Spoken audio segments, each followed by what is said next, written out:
ሰበር ዜና የከፍተኛ ትምህርት ተቋማት ተማሪዎችንና ምርጫን የተመለከተ አዲስ መመሪያ ወጣ።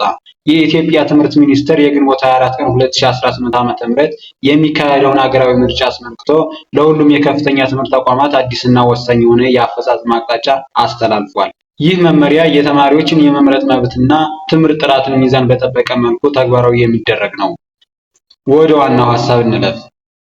የትምህርት ሚኒስቴር ለሁሉም የከፍተኛ ትምህርት ተቋማት ባስተላለፈው መመሪያ መሰረት ግንቦት 24 ቀን 2018 ዓ.ም በሚካሄደው ሀገራዊ ምርጫ ላይ ተማሪዎች መሳተፍ እንዲችሉ አዲስ አቅጣጫ ተቀምጧል።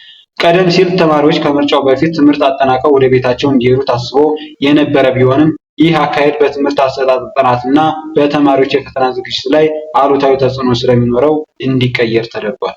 በመሆኑም ተማሪዎች ትምህርታቸውን እየተከታተሉ ድምፅ ለመስጠት ለሚፈለገው ጥቂት ቀናት ብቻ ወደ መረጡት አካባቢ ሄደው ድምፅ ሰጥተው እንዲመለሱና ትምህርታቸውን እንዲቀጥሉ ከስምምነት ላይ ተደርሷል።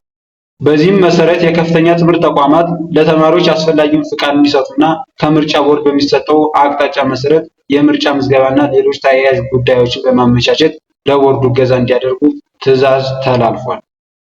ተመሳሳይ ወቅታዊና ታማኝ መረጃዎችን በፍጥነት ለማግኘት ቻናላችንን ሰብስክራይብ በማድረግ ቤተሰብ ይሁኑ።